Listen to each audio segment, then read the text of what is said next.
Hello friends, welcome to my YouTube channel. ఈరోజు మీ ముందుకు తీసుకొచ్చాము Ford EcoSports titanium diesel manual transmission, December 2019 model, జనవరి 2020 రిజిస్ట్రేషన్. వెహికల్ వచ్చేసి 99,500 కిలోమీటర్స్ తిరిగింది. షోరూమ్ ట్రాక్ కంప్లీట్గా ఉంది. Single owner, excellent condition. Interior పరంగా చూసినట్లయితే చాలా బాగుంది. చాలా మంచి మెయింటెనెన్స్ చేశారు వెహికల్ మాత్రం.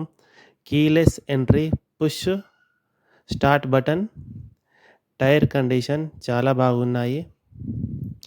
Third party insurance valid up to September 2025 వరకు ఉంది. వెహికల్ ఇంతా కూడా డెంటింగ్ పెయింటింగ్ ఎక్కడ కాలేదు. జెన్యున్గా ఉంది వెహికల్ వచ్చేసి హైదరాబాద్లో ఉంది. ఎల్బీ నగర్ శ్రీ వారాహి కార్స్లో ఉంది ప్రజెంట్గా. వెహికల్ నెంబర్ వచ్చేసి 8400. చాలా ఎక్సలెంట్ కండిషన్గా ఉంది వెహికల్. ఒకవేళ మీకు నచ్చినట్లయితే వీడియోని లైక్ చేయండి, సబ్స్క్రైబ్ చేయండి.